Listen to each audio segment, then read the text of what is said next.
इस काले कानूनों के खिलाफ जो हिंदुस्तान को गुलामी की तरफ लेके जाने वाले हैं, मैं 31 से अनिश्चितकालीन भूख हड़ताल पर बैठूंगा और तब तक बैठा रहूंगा जब तक या तो ये कानून वापस नहीं होते या फिर मेरी जान नहीं जाती। सिरसा जिले के गांव तलवाड़ा खुर्द में किसान जरनैल सिंह बराड़ ने आगामी 31 अक्टूबर से अनिश्चितकालीन भूख हड़ताल करने का फैसला लिया है। जरनैल सिंह बराड़ ने ममेरा रोड पर मीडिया से रूबरू होते हुए कहा कि केंद्र सरकार के कृषि आधारित कानून देश को गुलामी की ओर ले जा रहे हैं। सरकार इसे हर हाल में वापस ले। जब तक सरकार कृषि कानून वापस नहीं लेती तब तक आमरण अनशन जारी रहेगा। आप देख रहे हैं ई समाचार, मैं मंजू कंबोज। 31 अक्टूबर से अनिश्चितकालीन भूख हड़ताल करने जा रहा हूँ। कहाँ से हुआ? मैं इलाहाबाद से हूँ, तलवाड़ा खुर्द मेरा गांव है। मैं एक साधारण किसान हूँ और ये भूख हड़ताल क्यों और मैं ही क्यों, ये क्वेश्चन राइज होगा, उसका मैं जवाब देता हूँ भी मैं क्यों करूँगा और ये मैं ही क्यों कर रहा हूँ, इसको क्यों कर रहा हूँ।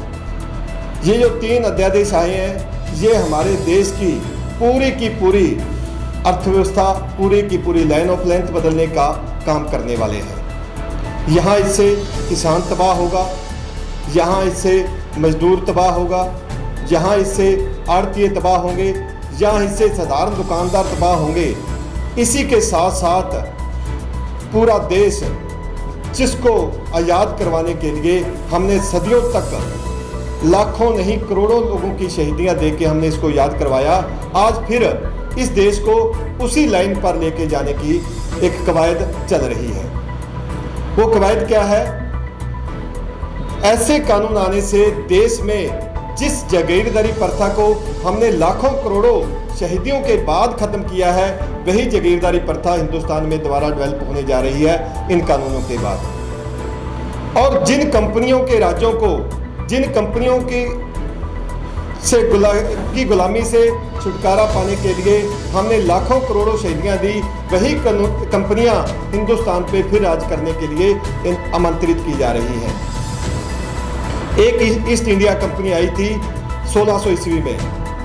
पहले उन्होंने अकबर के दरबार में यहाँ एक किला स्थापित करने की इजाज़त मांगी थी, अकबर ने वो इजाज़त नहीं दी। लेकिन कुछ सालों बाद उसके बेटे जहांगीर ने हिंदुस्तान में दक्षिण में एक किला स्थापित करने की इजाज़त दी थी ईस्ट इंडिया कंपनी को। और वो 1600 ईस्वी में आई कंपनी बाद में हिंदुस्तान को पूरे को उसने गुलाम बनाया, विश्व को पूरे को। ऐसा समय था कहीं भी अंग्रेजों का सूर्यास्त नहीं होता था, पूरा विश्व उस कंपनी की जद में चला गया था, गुलामी की जद में चला गया था।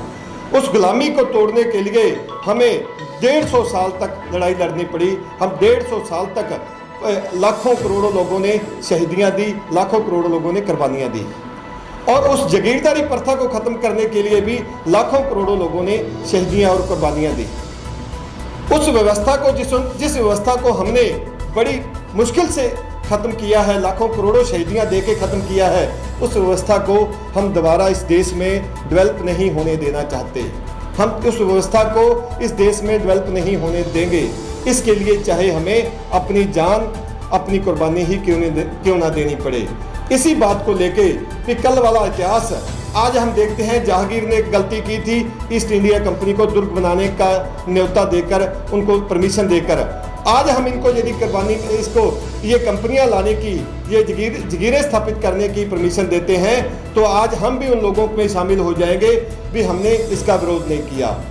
मैं अपने तौर पे सोचता हूँ उस कानून का विरोध करना चाहिए, उसके लिए चाहे मर मिटा जाए, उसका विरोध करना चाहिए जो हमारे देश को गुलामी की तरफ लेके जाता है। दें तो, लेकिन मैं किसी को जाके कहूँ कुर्बानी आप दो, मैं संगठनों को जाके कहूँ कुर्बानी आप दो, ये मैं नहीं करूँगा। मुझे वो ताकत बख्शी है मेरे गुरु ने भी, मैं किसी के पास जाने की बजाय भी आप कुर्बानी दो, मैं वो कुर्बानी खुद करने को तैयार हूँ। इसलिए 31 अक्टूबर से इस काले कानूनों के खिलाफ जो हिंदुस्तान को गुलामी की तरफ लेके जाने वाले हैं, मैं 31 से अनिश्चितकालीन भूख हड़ताल पर बैठूंगा और तब तक बैठा रहूंगा जब तक या तो ये कानून वापस नहीं होते या फिर मेरी जान नहीं जाती।